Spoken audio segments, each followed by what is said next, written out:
Дамы и господа, приглашаю вас пройти в зал и занять свои места.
Дамы и господа, просим вас занять свои места и отключить мобильные телефоны.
Дамы и господа, просим вас занять свои места и отключить мобильные телефоны.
дамы и господа, президент Российской Федерации Владимир Владимирович Путин.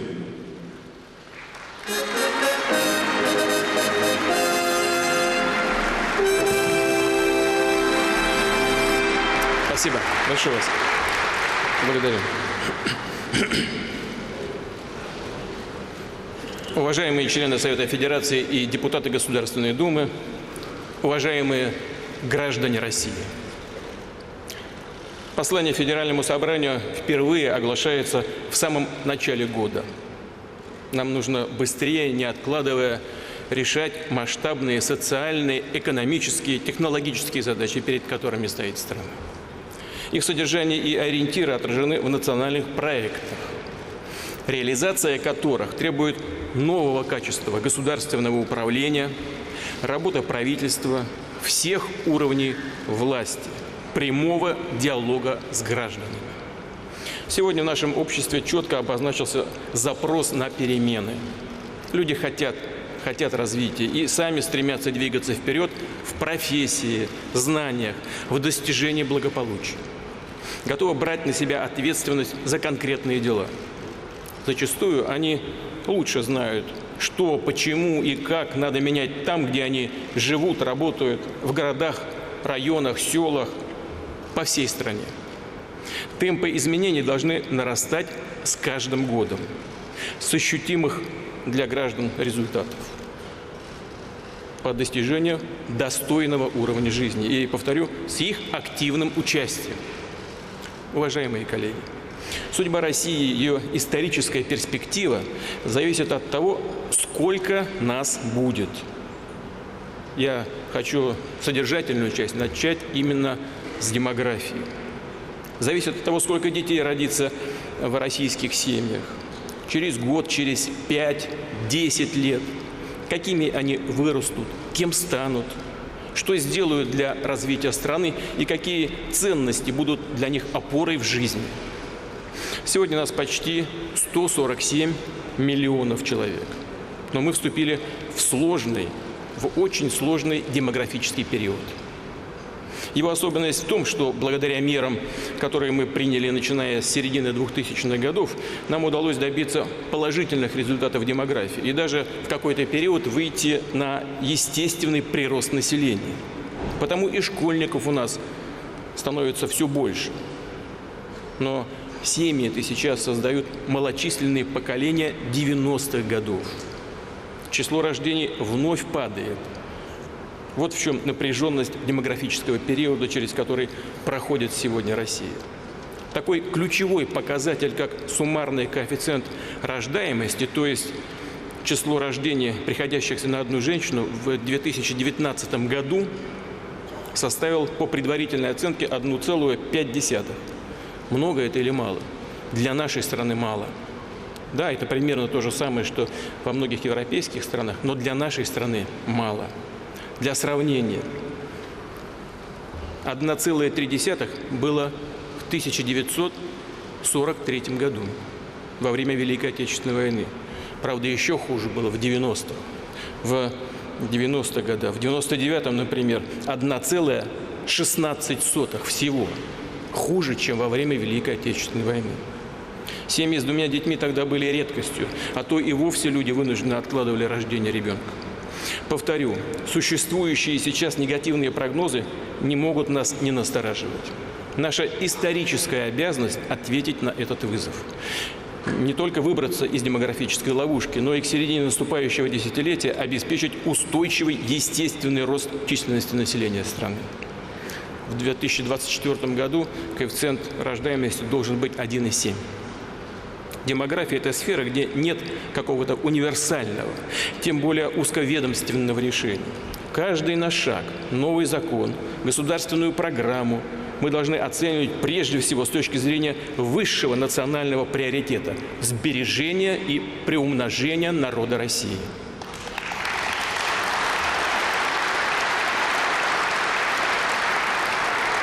Выстраивая долгосрочную политику поддержки семьи, нужно идти от конкретных жизненных ситуаций, разбираться с каждым с какими трудностями сталкивается молодая, многодетная или неполная семья. Так важнейший, чувствительный вопрос – возможность устроить ребенка в ясли. Мы выделили средства из федерального бюджета, чтобы помочь регионам до конца 2021 года создать 255 тысяч новых мест в яслях. Однако за 2018-2019 годы вместо 90 тысяч таких мест создано всего 78. Из них реально могут быть предоставлены малышам 37,5 тысяч. На остальные до сих пор не получена образовательная лицензия. Значит, такие ясли не готовы принять детей. Уважаемые главы субъекта федерации, дорогие мои коллеги, нельзя так работать. Вы чего? Это значит, что мы создали 77,7 тысяч, да и то не в полноценном режиме, имея в виду, что половина из них не может работать. А к 2021 году нужно создать 177,3. Я вас прошу сделать все, хотя это уже очень сложно, но тем не менее это нужно сделать. Нужно наверстать этот пробел. Повторю, мы должны работать по всем направлениям поддержки семьи. Но есть острейшая проблема, которая является прямой угрозой нашему демографическому будущему. Это низкие доходы значительной части наших граждан, семей. Причем по разным оценкам, порядка 70-80% семей с низкими доходами – это именно семьи с детьми. Вы это хорошо знаете. Часто даже, когда работают не один, а оба родителя, доход такой семьи очень скромный. Какие решения мы уже приняли? С января текущего года семьи, чьи доходы не превышают 2 прожиточных минимумов на человека, будут получать ежемесячные выплаты на первых и вторых детей. Причем не до 1,5 лет, как это было ранее, а до 3. Размер выплаты зависит от прожиточного минимума ребенка в конкретном регионе. В среднем по стране это более 11 тысяч рублей на одного ребенка в месяц. Еще раз хочу сказать, в среднем это зависит от региона. Кроме того, при поддержке федерального бюджета начались выплаты на 3-го или последующих детей в 75 субъектах федерации, теперь включая все регионы Урала, Сибири и Дальнего Востока. Все это существенная поддержка. Я о чем подумал и думаю, и вы тоже это понимаете. Когда ребенку исполнится 3 года, установленные выплаты прекращаются. И значит, семья сразу же может попасть в сложную ситуацию с доходами. Так, собственно говоря, и происходит. Этого нельзя допустить. Тем более, хорошо понимаю, что пока дети не пошли в школу, маме зачастую трудно совмещать работу и уход за ребенком. Мы с вами хорошо знаем по своим детям и по своим внукам.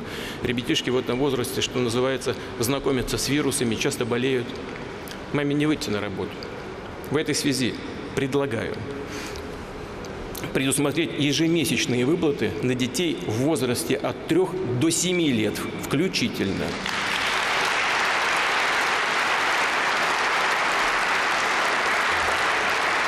Причем уже с 1 января 2020 текущего года.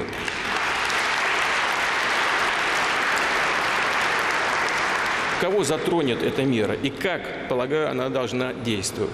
Выплаты будут получать семьи, чьи доходы не превышают 1 прожиточного минимума на человека. То есть, действительно, со сложной, очень сложной ситуацией.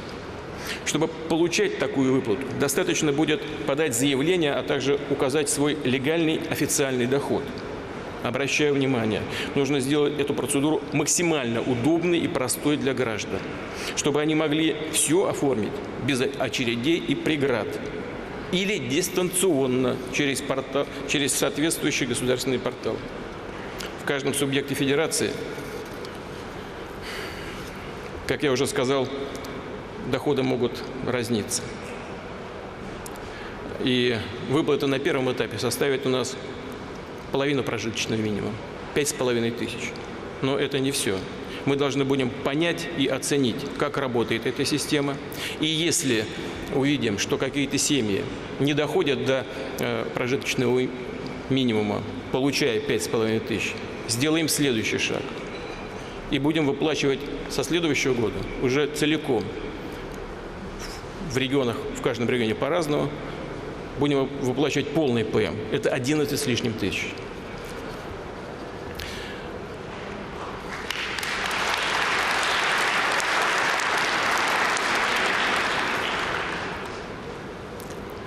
Здесь цифры, повторяю, тоже будут разные, но примерно в среднем это будет 11 тысяч на ребенка в месяц. Для реализации предложенной меры потребуется серьезный ресурс, корректировка федерального бюджета. Я прошу правительства и парламентариев сделать это максимально оперативно. Свою часть нормативной работы должны провести и регионы. Что еще мы должны сделать, и причем так же быстро? В послании прошлого года говорила о необходимости расширять практику социального контракта. Он призван стать своего рода индивидуальной программой повышения доходов и качества жизни для каждой нуждающейся семьи. В рамках контракта государство будет предоставлять гражданам регулярные выплаты, помощь по переобучению и повышению квалификации, содействие в трудоустройстве или открытие небольшого собственного дела. Оказывая всестороннюю помощь гражданам с низкими доходами, конечно, общество и государство вправе ожидать и от них встречных шагов по решению собственных проблем, включая трудоустройство и ответственное выполнение своих обязанностей по отношению к детям и другим членам семьи. Регионы уже начали внедрять механизмы социального контракта, но его эффективность пока крайне низкая, и на снижение бедности по повышению доходов семей влияние слабое. Поэтому, во-первых, прошу правительство учесть опыт пилотных проектов и обновить сами принципы социального контракта. И, во-вторых, расширить финансовую поддержку регионов, чтобы уже в 2021 году внедрить этот механизм во всех субъектах федерации. Я обращаю ваше внимание, уважаемые коллеги, в том числе руководители регионов, показателем результативности работы будут не количество заключенных социальных контрактов, а реальное снижение бедности. Уважаемые коллеги, в 2006 году также, обращаясь с посланием к Федеральному собранию, предложил тогда, сказал, вот теперь, помню, сказал так, теперь о главном, о любви.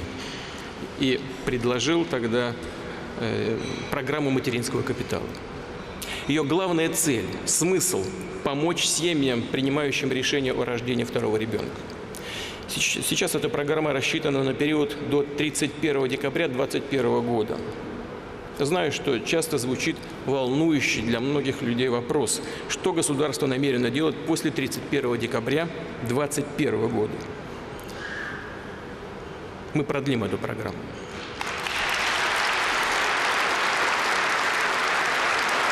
И минимум до 31 декабря 2026 года.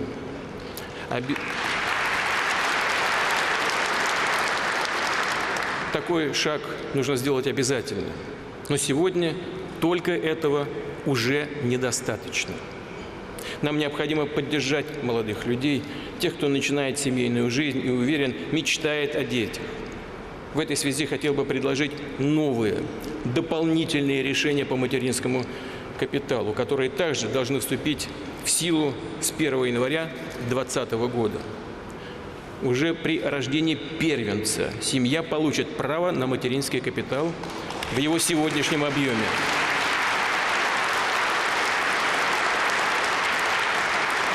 После индексации с января 2020 года это 466 617 рублей. Именно столько до сих пор полагалось при рождении второго или последующего ребенка. Такая поддержка даст возможность семье подготовиться к рождению второго ребенка. Но считаю, что в современных условиях и этого мало. С учетом тех демографических вызовов, с которыми сталкивается страна, недостаточно. Можно и нужно сделать больше. Предлагаю увеличить материнский капитал еще на 150 тысяч рублей. Право на эти выплаты. Право на эти дополнительные средства к материнскому капиталу семья получит при рождении уже второго ребенка. Таким образом, общий размер материнского капитала для семьи с 2 детьми составит 616 617 рублей. И в дальнейшем он будет ежегодно индексироваться. При этом считаю, что если в семье сейчас есть ребенок, есть уже ребенок в семье, то после рождения второго материнский капитал должен предоставляться ей уже в новом увеличенном размере. А это, как я уже сказал, 616 617 рублей. Добавлю, мы уже приняли решение, что при рождении третьего ребенка государство гасит за семью 450 тысяч рублей ее ипотечного кредита. То есть в целом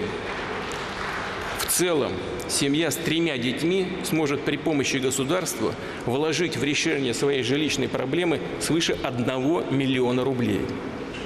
Для целого ряда регионов, городов, даже областных центров это почти половина стоимости квартиры или дома. Напомню также, что льготную ставку ипотеки 6% годовых для семей с 2 и более детьми мы распространили на весь срок кредита. В результате число тех, кто воспользовался такой мерой поддержки, возросло почти в 10 раз сразу. А на Дальнем Востоке запущена социальная программа для молодых семей. Ипотека по ставке 2%. Прошу банки не только с госучастием, а активнее включаться в ее реализацию. И еще один очень важный вопрос. Уже сказал сегодня о новой выплате на детей в возрасте с 3 до 7 лет включительно. Но и это не все, что мы можем и должны сделать.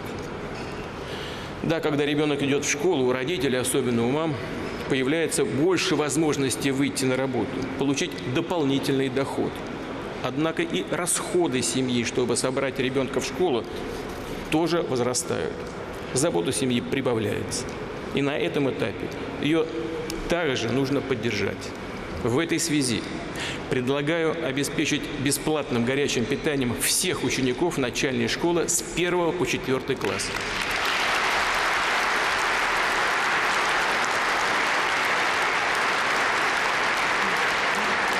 Не буду скрывать, у нас большие дискуссии шли на этот счет. И коллеги, в общем и целом, некоторые не возражают, потому что им детей не хочется поддержать. Но говорят о том, что это не очень справедливо. Что и люди с приличными доходами, и с маленькими доходами будут получать одинаковую поддержку от государства. В этом, конечно, есть логика, это правда. Но есть логика тоже и характерная для нашего общества. Все должны себя чувствовать в равных условиях. Не должны дети и родители, которых часто сегодняшнее положение унижает, чувствовать, что они даже ребенка прокормить не могут. Вот мне кажется, что для нашего общества это чрезвычайно важно. Да, вот мне говорят, вы знаете, даже в советское время с его широкой социальной программой поддержки граждан не было такой меры поддержки. Но и расслоения в обществе тогда такого не было. Я думаю, что эта мера будет оправдана.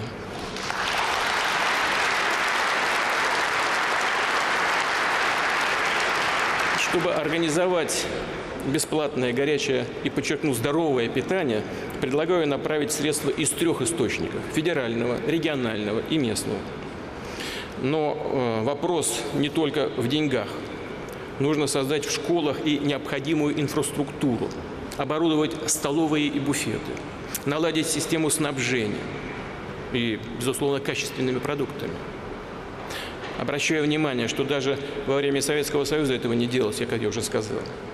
Это, конечно, потребует времени, но в тех регионах и школах, где есть техническая готовность, бесплатное горячее питание должно предоставляться уже с 1 сентября 2020 года. Остальных коллег прошу форсировать эту работу.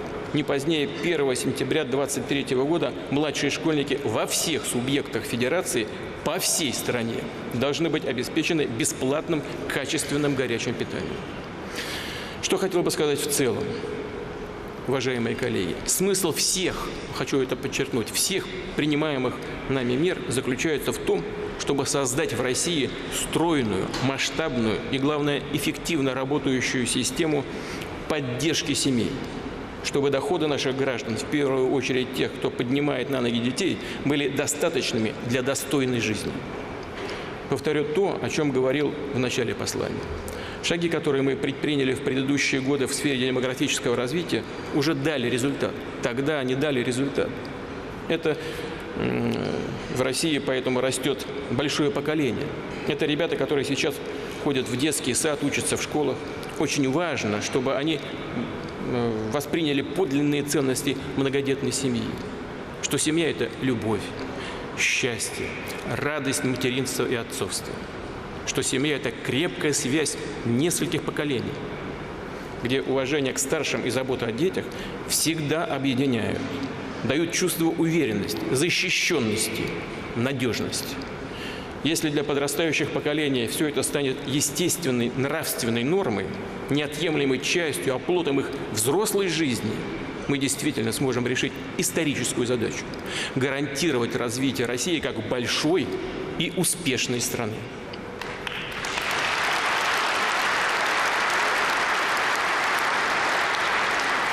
Уважаемые коллеги, поддержка семьи и ее ценностей – это всегда обращение к будущему, к поколениям, которым предстоит жить в эпоху колоссальных технологических и общественных изменений, определять судьбу России в 21 веке.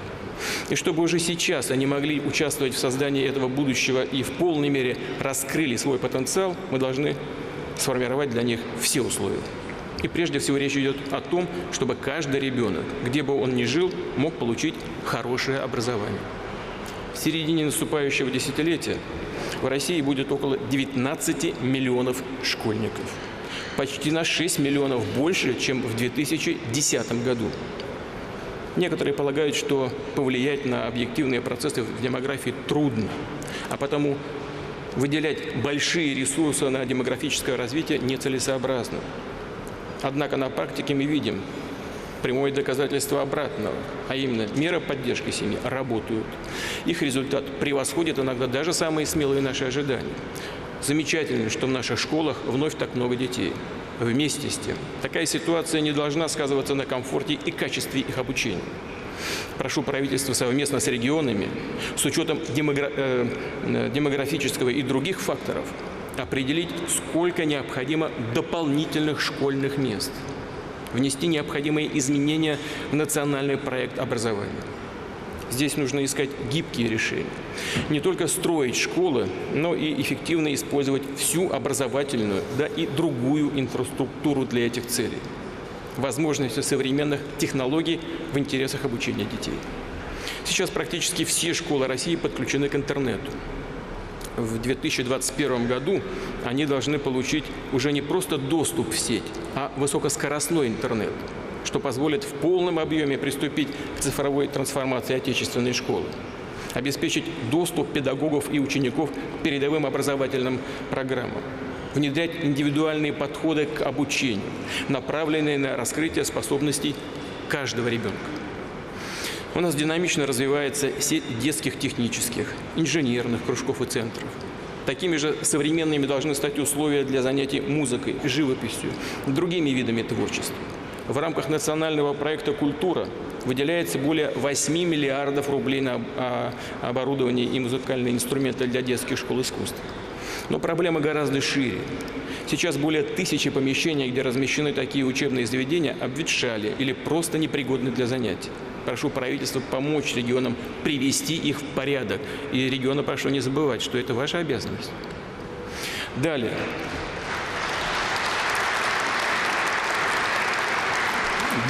Современная школа – это современный учитель, его высокий статус и общественный престиж. К середине наступающего десятилетия национальная система профессионального роста должна охватить не менее половины педагогов страны. В перспективе не только в сфере общего, но и дополнительного профессионального образования. Ближе всего к ученикам их классные руководители. Такая постоянная, каждодневная работа, связанная с обучением, воспитанием детей – это огромная ответственность. И она, конечно, требует особой подготовки наставников и их особой поддержки. В этой связи считаю необходимым уже с 1 сентября ввести специальную доплату классным руководителям в размере не менее 5000 рублей за счет средств федерального бюджета. Здесь тоже много споров. Это же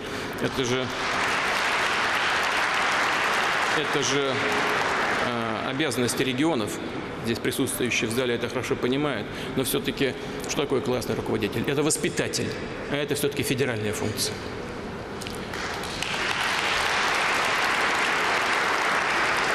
Но, само собой разумеется, я хочу обратить на это внимание. Все действующие региональные выплаты за классное руководство должны быть сохранены, уважаемые коллеги. Обращаю на это ваше внимание. Я обязательно посмотрю, что происходит на практике в жизни.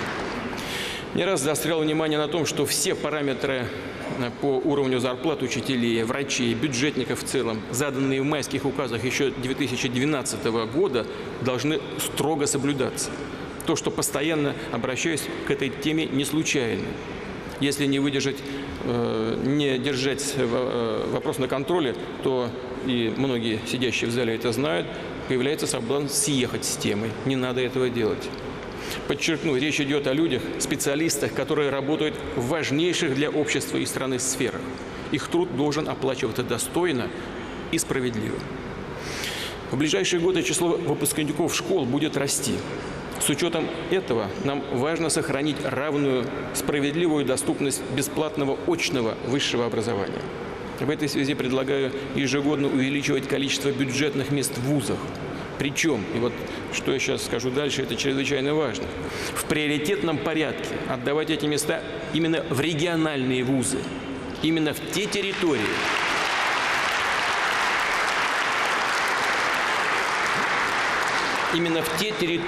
где сегодня не хватает врачей, педагогов, инженеров. Естественно, необходимо не просто увеличивать цифры приема, а серьезно, с участием бизнеса, работодателей, заняться развитием университетов и вузов в регионах, включая укрепление их учебной, исследовательской и социальной инфраструктуры. Система постоянной подготовки и повышения квалификации преподавателей региональных вузов, чтобы студенты могли получать современные знания, начать успешную карьеру на своей малой родине. Рынок труда сегодня динамично меняется, постоянно появляются новые профессии, усложняются требования к существующим. И высшая школа должна гибко и быстро реагировать на эти запросы. Считаю, что нужно дать возможность студентам после второго курса выбирать новые направления или программу обучения, включая смежные профессии. Это не так просто наладить, но нужно это сделать. Чтобы талантливые и достойные люди играли значимую лидерскую роль в национальном развитии, мы запустили проект «Россия – страна возможностей». Уже более 3,5 миллионов человек стали участниками его конкурсов и олимпиад. И эта система будет постоянно развиваться дальше. Уважаемые коллеги, в прошлом году впервые в истории ожидаемая продолжительность жизни в России превысила 73 года. На 8 лет больше, чем в 2000 году. Это результат социальных, экономических изменений в стране, развития массового спорта, продвижения ценностей здорового образа жизни. И, конечно, значимый вклад здесь принадлежит всей системе здравоохранения. В особенности программам специализированной, в том числе высокотехнологичной помощи, а также охраны материнства и детства, материнского и детского здоровья. Уровень младенческой смертности в России достиг исторического минимума. Этот показатель у нас лучше, чем даже в ряде европейских стран. Прекрасно осведомлен о том, что общество во многих развитых государствах весьма критически оценивает состояние своих национальных систем здравоохранения. Ну и вы тоже многие об этом знаете. Вообще почти в каждой стране, но не почти, в каждой стране граждане критикуют свою систему здравоохранения. Как бы она ни смотрелась отсюда, от нас, хорошо выстроенной. Тем не менее, то, что нам удалось сделать в сфере здравоохранения, показывает, что если мы ставим перед собой определенные цели, то способны добиваться результатов.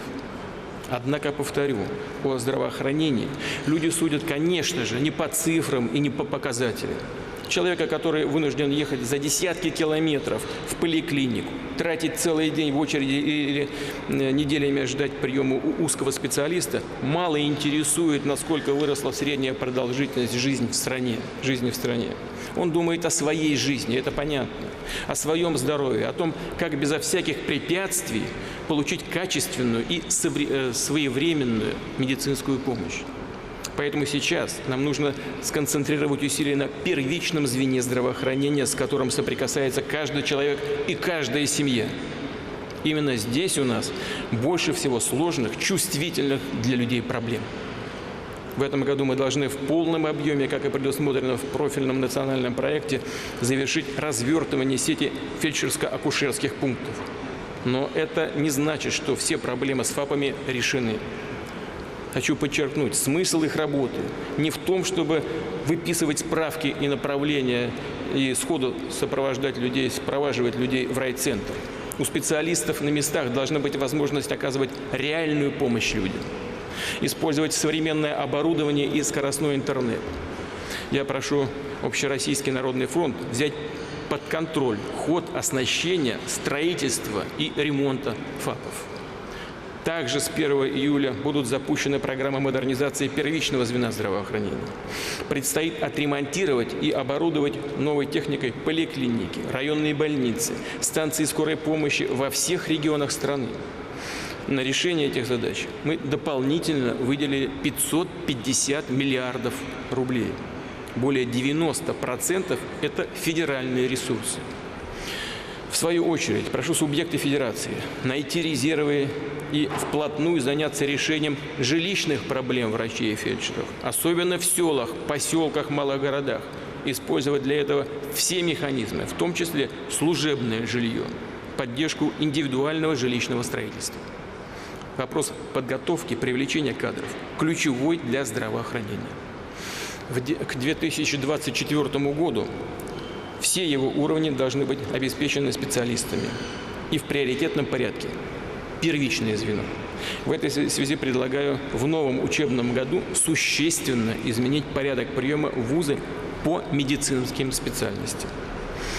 По специальности лечебное дело 70% бюджетных мест станут целевыми. По специальности педиатрия 75%. Квоты на целевой прием будут формироваться по заявкам регионов Российской Федерации. Они должны,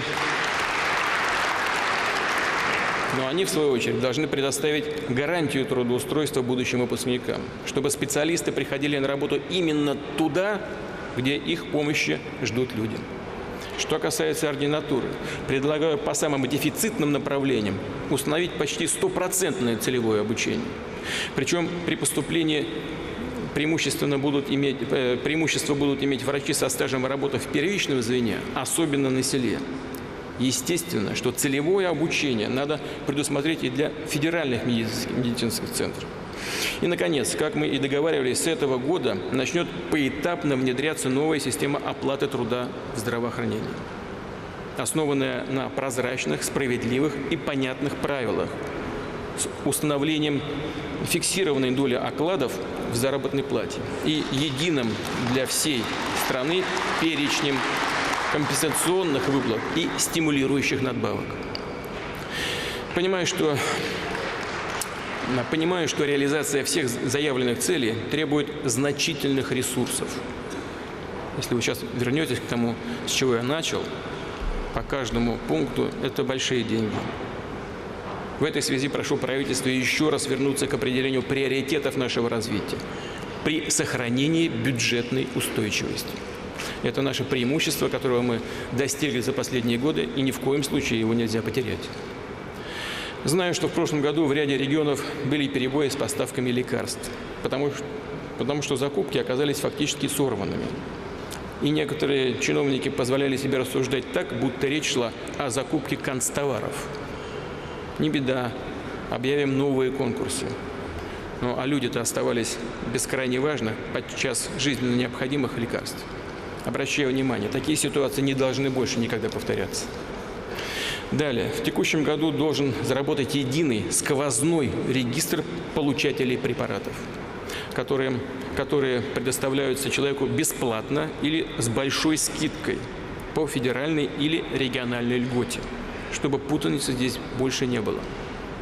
Также уже принято законодательные решения, которые позволят официально и централизованно вводить в России отдельные специализированные препараты, ввозить отдельные специальные препараты, которые пока не имеют официального разрешения. Я прошу правительство в кратчайшие сроки так отладить эту работу, чтобы люди, родители, особенно больных детей, больше не оказывались в безвыходной ситуации, когда нужные лекарства невозможно легально достать.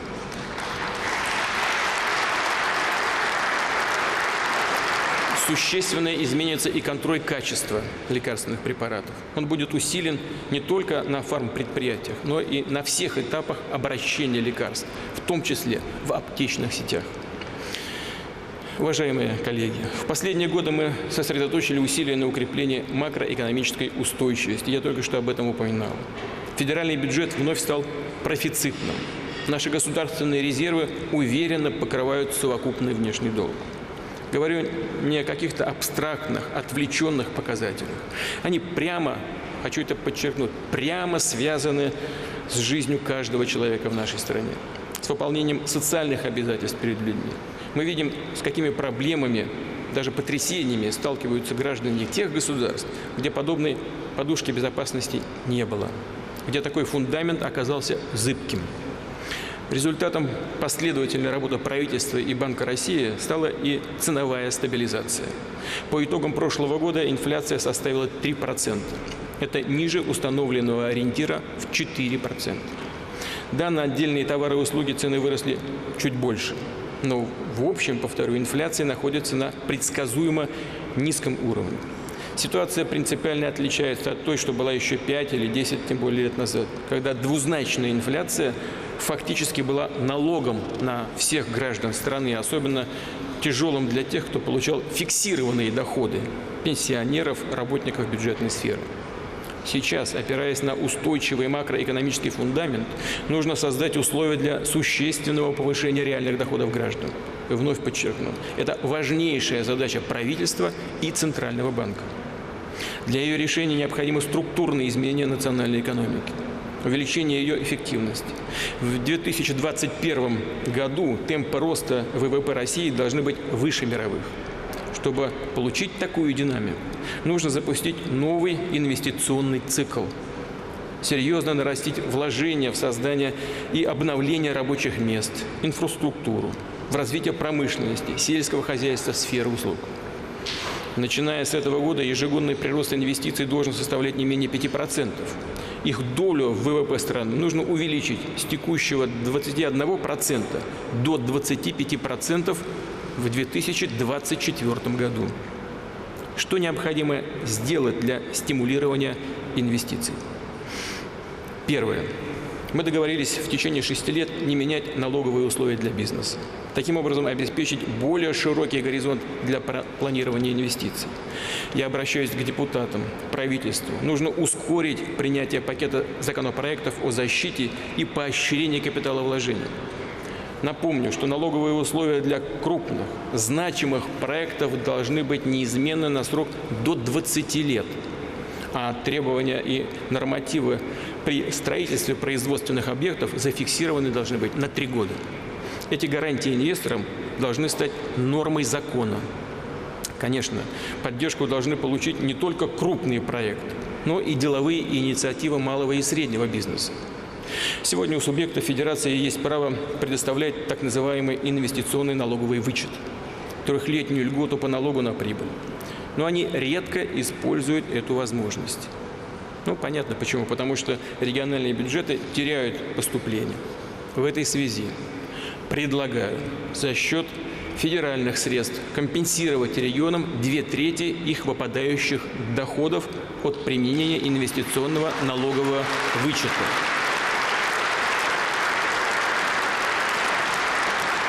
Второе. В 2020 году нужно, наконец, завершить реформу контрольно-надзорной деятельности. Тем самым сделать работу бизнеса удобнее и проще. Третье. Уже внес в Думу и прошу поддержать поправки, которые убирают размытые нормы уголовного законодательства в части так называемых экономических составов. Так предприниматели неоднократно обращали внимание на 210-ю статью УК, по которой любая компания, чьи руководители нарушили закон, могла квалифицироваться как организованное преступное сообщество. А значит, практически все сотрудники подпадали под статью. Устанавливались при этом более строгие меры пресечения и наказания. Правоохранительные органы впредь будут обязаны доказать, что организация, компания изначально, умышленно создавалась под незаконные цели. Четвертое. По оценкам, уже летом часть Фонда национального благосостояния, размещенная в валюте, преодолеет отметку в 7% ВВП. Мы сформировали такие объемы резервов, которые гарантируют нам устойчивость и безопасность. И значит, можем вкладывать дополнительные доходы в развитие, в национальную экономику. Приоритетом должны стать окупаемые проекты, которые снимают инфраструктурные ограничения для территории. Это в том числе автомобильные обходы крупных городов, магистрали между областными центрами, выходы на федеральные автотрассы. Такие проекты обязательно потянут за собой рост малого бизнеса, туризма, социальной активности в регионах и на местах. Пятое. Для уверенного роста инвестиций экономике нужны так называемые длинные деньги. Это мы все хорошо знаем. Это прямая ответственность Банка России. Отмечу его последовательную линию на повышение доступности кредита для реального сектора экономики. И, конечно, бизнес, компании, особенно крупные, обязаны помнить о своей социальной и экологической ответственности. Хочу поблагодарить парламентариев за принципиальность при работе над законом о квотировании вредных выбросов в атмосферу. От планов нужно, конечно, быстрее переходить к действию. Нам предстоит отработать и внедрить систему мониторинга качества воздуха. В дальнейшем распространить такой контроль на всю страну. Причем не только за состоянием воздуха, но и воды, и почвы. То есть сформировать полноценную систему экологического мониторинга. Далее. До конца года не менее 80 из 300 крупнейших предприятий должны перейти на так называемые наилучшие доступные технологии. Получить комплексные экологические разрешения, что означает последовательное сокращение вредных выбросов. В настоящее время выдано 16 таких разрешений. Но в целом работа идет по плану. Ни в коем случае нельзя допускать здесь сбоев. Нужно кардинально снизить объем отходов, поступающих на полигоны. Внедрять раздельный сбор мусора. В целом переходить на экономику замкнутого цикла. И уже с 2021 года начать применение механизма так называемой расширенной ответственности производителей, когда производители и импортеры товаров и упаковок несут расходы по их утилизации. Если сказать просто, загрязнитель платит. Уважаемые коллеги, хочу подчеркнуть, Россия готова поддержать совместные исследования отечественных и зарубежных ученых по проблемам экологии, изменения климата, загрязнения окружающей среды и мирового океана. Это общие для всех вызовы глобального развития.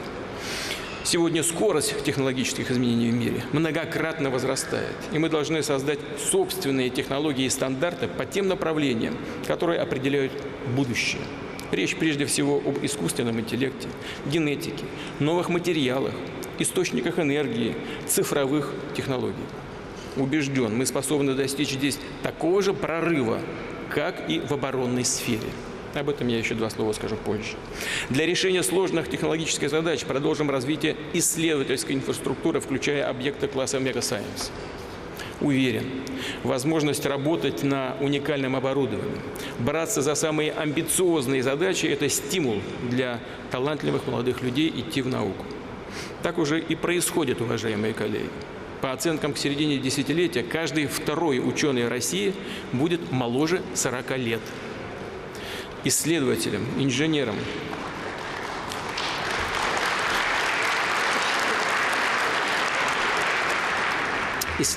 инженерам, предпринимателям. Мы должны обеспечить свободу для работы научного инновационного поиска. Я прошу правительство и депутатов Государственной Думы ускорить рассмотрение так называемого технологического законодательного пакета. Уже в этом году нужно запустить гибкий механизм экспериментальных правовых режимов для разработки и внедрения в России новых технологий, наладить современное регулирование оборота больших данных. Далее, на основе лучших мировых стандартов следует настроить механизмы государственной поддержки, инструмента прямого и венчурного финансирования. У технологического предпринимателя должно быть право на риск, чтобы неудачная реализация идеи автоматически не означала нецелевое использование средств с последующим возможным уголовным преследованием. Словом, нужно создать такие правовые, финансовые условия, чтобы как можно больше стартапов, новаторских команд могли стать сильными, успешными, инновационными компаниями. Надо поддерживать высокотехнологичный экспорт и, безусловно, расширять спрос на инновации внутри самой страны. В этой связи считаю правильным ускорить цифровую трансформацию реального сектора экономики. При этом установить требования, чтобы национальные проекты осуществлялись главным образом на основе программных продуктов отечественного производства.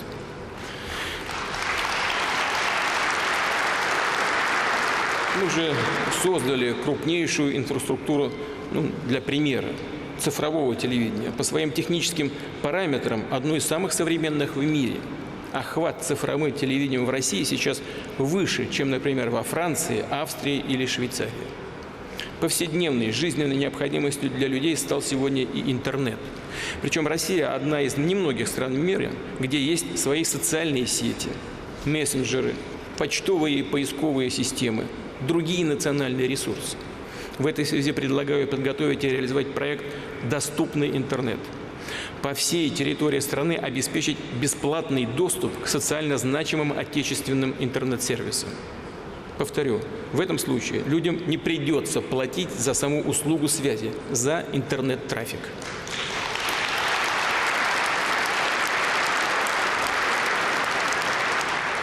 Уважаемые коллеги, высокая доступность интернета должна стать конкурентным преимуществом России и наших граждан. Создать широкое пространство для образования и творчества, для общения, для реализации социальных и культурных проектов. И, конечно, это новые возможности для участия людей в жизни страны. Для нас значима каждая созидательная инициатива граждан, общественных объединений, некоммерческих организаций, их стремление внести свой вклад в решение задач национального развития. Очень важно, что действительно массовым становится волонтерское движение, которое объединяет школьников, студентов, да и вообще людей разных поколений и возрастов. Воплощением традиций взаимопомощи, уважения к старшим поколениям и к нашей истории стал проект «Волонтеры Победы». В этом году мы будем отмечать 75-летие Победы в Великой Отечественной войне. Для России 9 мая – самый великий и святой праздник. Мы гордимся поколением победителей, чтим их подвиг. И наша память не только дань огромного уважения героическому прошлому, она служит нашему будущему, вдохновляет нас, укрепляет наше единство. Мы обязаны защитить правду о победе. Иначе что скажем нашим детям, если ложь как зараза будет расползаться по всему миру? Наглому вранью, попыткам переиначить историю мы должны противопоставить факты. В России будет создан крупнейший, самый полный комплекс архивных документов, кино- и фотоматериалов по Второй мировой войне, доступных и для наших граждан, и для всего мира. Такая работа – наш долг, как страны-победительницы, и ответственность перед будущими поколениями.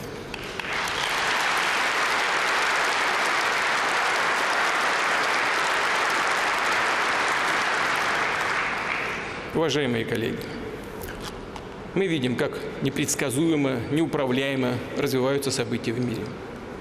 Что происходит на Ближнем Востоке, в Северной Африке, буквально в последние недели, да и в последние дни. Как региональные конфликты могут стремительно перерастать в угрозы для всего международного сообщества. Убежден, серьезный и прямой разговор об основах, принципах стабильного миропорядка, о тех острейших проблемах, с которыми сталкивается человечество, безусловно, назрел. Надо проявить политическую волю, мудрость, мужество. Время требует осознания нашей общей ответственности и реальных действий. Подать пример должны страны-основательницы Организации Объединенных Наций. Именно 5 ядерных держав несут особую ответственность за сохранение и устойчивое развитие человечества. 5 наций должны прежде всего начать с мер по устранению предпосылок для глобальной войны, выработать обновленные подходы к обеспечению стабильности на планете, которые бы в полной мере учитывали политические, экономические, военные аспекты современных международных отношений. Россия открыта для укрепления сотрудничества со всеми заинтересованными партнерами. Мы никому не угрожаем и не стремимся навязывать свою волю. При этом всех могу заверить, наши шаги по укреплению национальной безопасности были сделаны своевременно и в достаточном объеме. Впервые, хочу это подчеркнуть, впервые за всю историю существования ракетно-ядерного оружия, включая и советский период, и новейшее время, мы никого не догоняем. А наоборот, другим ведущим государствам мира еще только предстоит создать оружие, которым уже обладает Россия.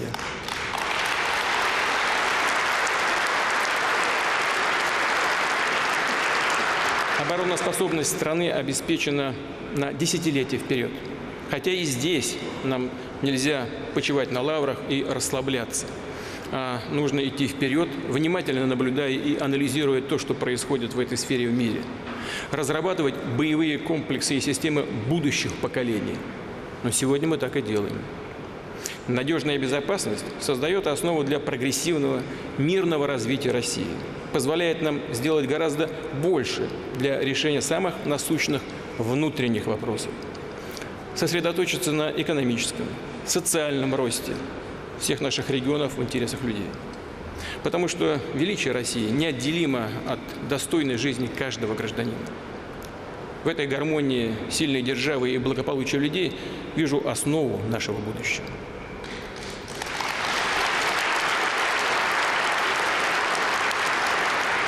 Движение к этой цели, уважаемые коллеги, возможно только при активном участии общества, наших граждан. И, конечно, при напряженной, результативной работе всех ветвей и уровней власти, потенциал которых требует дальнейшего развития. В этой связи хотел бы остановиться на вопросах государственного устройства и внутренней политики, которые определяет основной закон нашей страны – Конституция Российской Федерации. Мне эти вопросы задают постоянно, в том числе вот на последней годовой конференции, пресс-конференции. Разумеется, нельзя не согласиться с теми, кто говорит, что Конституция была принята уже более четверти века назад, в условиях тяжелого внутриполитического кризиса. И положение дел с тех пор кардинально изменилось. Слава Богу, у нас теперь нет ни вооруженного противостояния в столице, ни очага международного терроризма на Северном Кавказе. Несмотря на ряд нерешенных, достаточно острых проблем, о которых мы говорили сегодня, стабилизировалась, тем не менее, ситуация в экономике и социальной сфере. И сегодня ряд политических, общественных объединений ставит вопрос о принятии новой Конституции. Сразу же хочу ответить. Считаю, что такой необходимости нет. Потенциал Конституции 1993 года далеко не исчерпан. А фундаментальные основы конституционного строя, права и свободы человека, надеюсь, еще многие десятилетия будут оставаться прочной ценностной базой для российского общества. Вместе с тем, высказывания на тему изменения Конституции уже прозвучали, и полагаю возможным обозначить здесь и свою позицию. Вынести на обсуждение ряд конституционных поправок, которые считаю вполне обоснованными и важными для дальнейшего развития России, как правового социального государства, в котором высшей ценностью являются свободы и права граждан, достоинство человека, его благополучие. Первое. Россия может быть и оставаться Россией только как суверенное государство. Суверенитет нашего народа должен быть безусловным. Мы многое сделали для этого. Восстановили единство страны, покончили с ситуацией, когда некоторые государственные властные функции были узурпированы фактически олигархическими кланами. Россия вернулась в международную политику как страна, с мнением которой нельзя не считаться. Мы создали мощные резервы, что кратно повышает устойчивость нашего государства и его способность защитить социальные права граждан, а национальную экономику от любых попыток внешнего давления. Действительно, считаю, что пришло время внести в основной закон страны некоторые изменения, которые прямо гарантируют приоритет Конституции России в нашем правовом пространстве.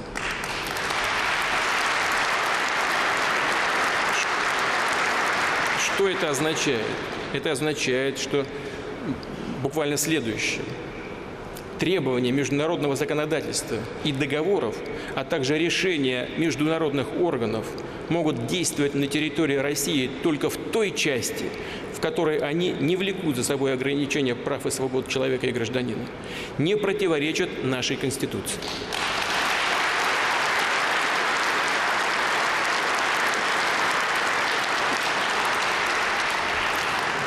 Второе.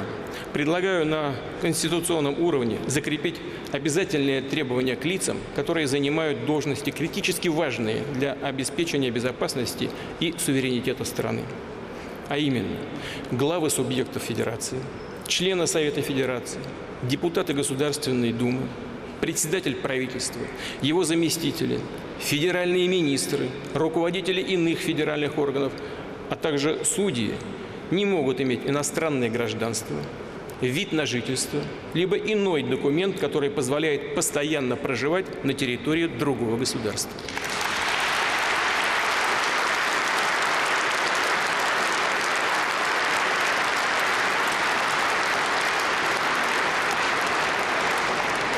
Смысл, миссия государственной службы именно в служении.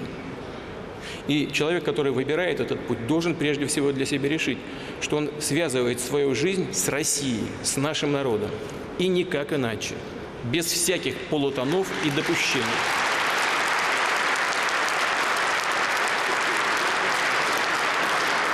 Еще более жесткие требования должны предъявляться к лицам, претендующим на должность президента Российской Федерации.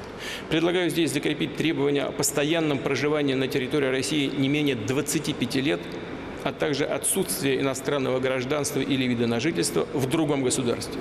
Причем не только на момент участия в выборах, но и когда бы то ни было ранее.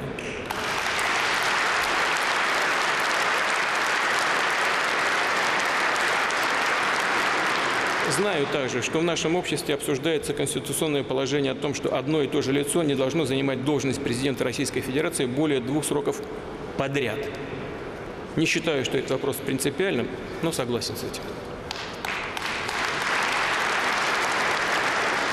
Уже говорил, что наша задача – обеспечить высокие стандарты жизни, равные возможности для каждого человека, причем на всей территории страны. Именно на достижение такой цели направлены национальные проекты, все наши планы развития. Вместе с тем, вы знаете, к каким проблемам в образовании, здравоохранении, да и в других сферах приводит разрыв, я уже много раз об этом говорил, между государственным и муниципальным уровнем власти. И такая разделенность, запутанность полномочий прежде всего отрицательно сказывается на людях. Предусмотренные законодательством общие для всех граждан права, возможности и гарантии в разных регионах и муниципалитетах обеспечиваются по-разному. Это несправедливо по отношению к человеку и несет прямую угрозу нашему обществу и целостности страны. Считаю необходимым закрепить в Конституции принципы единой системы публичной власти, выстроить эффективные взаимодействия между государственными и муниципальными органами. При этом полномочия и реальные возможности местного самоуправления, самого близкого к людям уровня власти, могут и должны быть расширены и укреплены.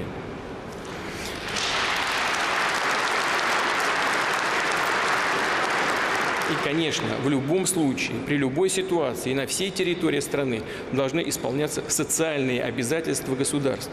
Поэтому считаю необходимым прямо закрепить в Конституции норму о том, что минимальный размер оплаты труда в России не может быть ниже размера прожиточного минимума трудоспособного населения. У нас это в законе есть, надо закрепить это в Конституции.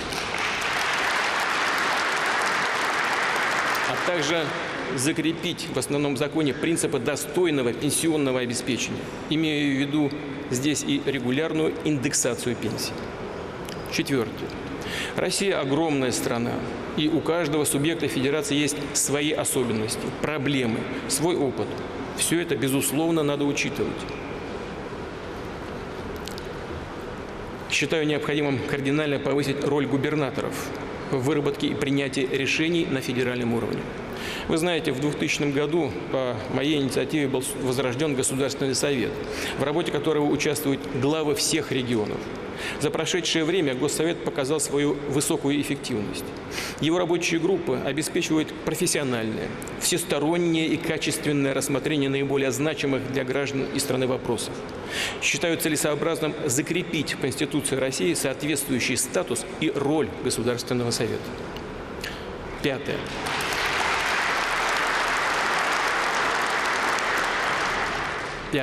Российское общество становится более зрелым, ответственным, требовательным. Основные политические силы страны, несмотря на всю разницу подходов к решению стоящих перед нами задач, выступают с патриотических позиций, отражают интересы своих сторонников и избирателей. При этом практически все фракции, представленные в Государственной Думе, а с их лидерами, вы знаете, мы встречаемся регулярно, полагают, что Федеральное собрание готово взять на себя большую ответственность за формирование правительства. Это ожидаемые аплодисменты. Но я думаю, сейчас у вас будет возможность еще раз поаплодировать. Дослушайте, что я хочу сказать. А если взять большую ответственность за формирование правительства, это значит взять на себя и большую ответственность за ту политику, которую это правительство проводит. Я согласен с такой постановкой вопроса. Согласен полностью. Как обстоит дело сейчас? В соответствии со статьей 111 и 112 Конституции Российской Федерации президент лишь получает согласие Государственной Думы на назначение председателя правительства России, а затем уже сам назначает и главу кабинета, и его заместителей, и всех министров. Предлагаю изменить этот порядок и доверить Государственной Думе не просто согласование, а утверждение кандидатуры председателя правительства Российской Федерации. А затем по его представлению, по представлению председателя правительства, всех вице-премьеров и федеральных министров.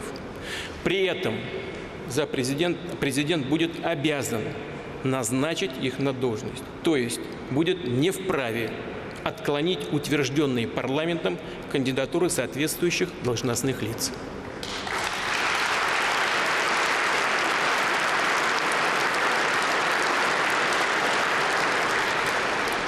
Все это уже само по себе очень серьезные изменения в политической системе. Однако повторю, что с учетом зрелости наших основных политических, партийных объединений, авторитета гражданского общества, такие предложения считаю оправданными. Это повысит роль и значение парламента страны, роль и значение Государственной Думы, парламентских партий, самостоятельность и ответственность председателя правительства и всех членов кабинета, сделает более эффективным, содержательным взаимодействие между представительной и исполнительной ветвями власти. При этом, уважаемые коллеги, хочу подчеркнуть следующее. При этом убежден, что наша страна с ее огромной территорией, сложным национально-территориальным устройством, многообразием культурно-исторических традиций не может нормально развиваться и, скажу больше, просто существовать стабильно в форме парламентской республики. Россия должна оставаться сильной президентской республикой. Поэтому за президентом, безусловно, должно сохраняться право определять задачи и приоритеты деятельности правительства, как и право отстранять от должности председателя правительства, его замов и федеральных министров в случае ненадлежащего исполнения обязанностей или в связи с утратой доверия. Также за президентом должно оставаться прямое руководство вооруженными силами и всей правоохранительной системой. Но и в этом случае считаю необходимым сделать еще один шаг для обеспечения большего баланса между ветвями власти. В этой связи шестое. Предлагаю предусмотреть, что назначение руководителей всех так называемых силовых ведомств президент может проводить по итогам консультаций с Советом Федерации. Считаю, что такой подход сделает работу силовых правоохранительных органов более прозрачной и в большей степени подотчетной обществу. Принцип назначения по итогам консультаций с Советом Федерации может быть применен и в отношении прокуроров регионов. Сегодня они назначаются по согласованию с региональным законодательным собранием. Уважаемые коллеги, что это может на практике приводить к определенным, в том числе неформальным обязательствам перед местными властями, а значит и к рискам потерять объективность и беспристрастность. Что касается позиции территории по кандидатуре прокурора субъекта Федерации, то она может быть учтена в ходе консультаций в Совете Федерации, который как раз и является палатой регионов. У нас не может быть какой-то своей доморощенной законности в одном и в другом регионе. А значит, прокурор – это сквозная верховная власть, следящая за исполнением этих законов, вне зависимости ни от каких обстоятельств регионального характера. Убежден, большая независимость прокуратуры от местных властей, безусловно, в интересах граждан, в каком бы субъекте они ни проживали. Уважаемые коллеги, давайте руководствоваться прежде всего их интересами, интересами наших людей. И, наконец, седьмое. Ключевую роль в обеспечении законности и прав граждан играет судебная система, Конституционный и Верховный суд. Подчеркну, безусловным должен быть не только профессионализм судей, но и доверие к ним. Справедливость и моральное право принимать решения, затрагивающие судьбы людей, всегда в России имели первостепенное значение. Основной закон должен закреплять и защищать независимость судей, принцип их подчинения только Конституции и федеральному законодательству. При этом считаю необходимым предусмотреть в Конституции полномочия Совета Федерации по представлению президента России отрешать от должности судей Конституционного и Верховного судов в случае совершения ими проступков, порочащих честь и достоинство, а также в иных случаях, предусмотренных федеральным конституционным законом, свидетельствующих о невозможности сохранения лицом статуса судьи. Это предложение делается, исходя из сложившейся практики. Этого явно сегодня не хватает.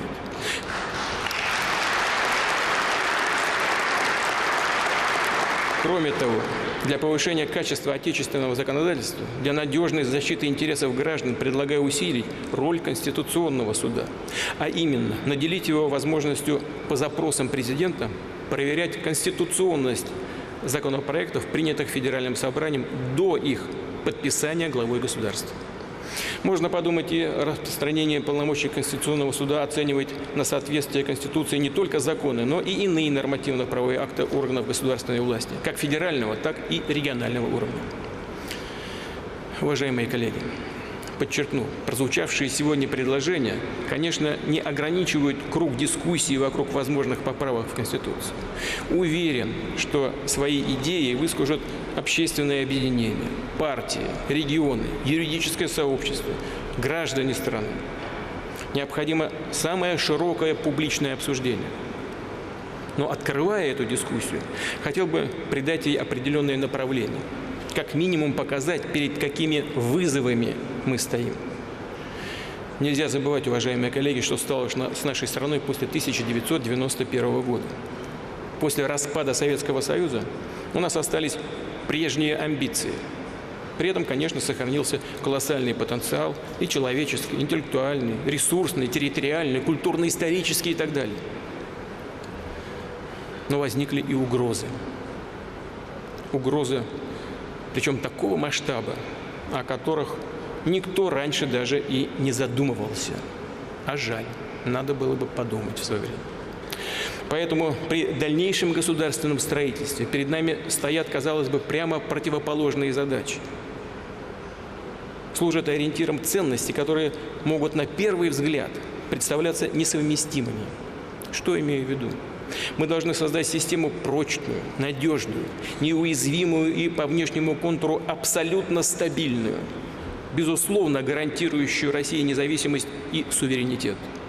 И в то же время систему внутри себя живую, гибкую, легко и своевременно, главное, меняющуюся в связи с тем, что происходит в мире, вокруг нас, а главное, в связи с развитием самого российского общества. Систему, обеспечивающую в том числе сменяемость тех, кто находится у власти или занимает высокое положение в других сферах. Такое обновление – неотъемлемое условие для прогрессивной эволюции общества и пусть не безошибочного, но стабильного развития, когда незыблемым остается главное – интересы России.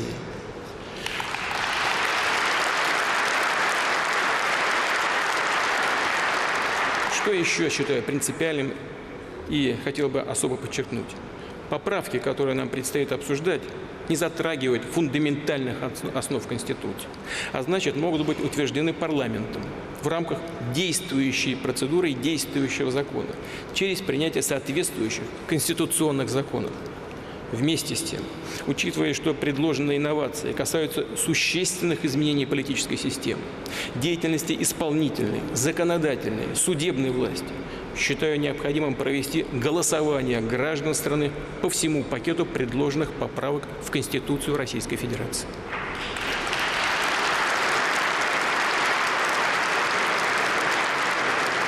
И только по его результатам принимать окончательные решения. Мнение людей, наших граждан, народа, как носителей суверенитета и главного источника власти, должно быть определяющим. Все в конечном счете решают люди. И сегодня, и в будущем, и в выборе стратегии развития страны, и повседневных вопросах жизни в каждом регионе, городе, поселке. Сильную, благополучную, современную Россию мы сможем построить только на основе безусловного уважения к мнению людей, к мнению народа. Наступивший 2020 год во многом рубежный. Это переход к третьему десятилетию 21 века.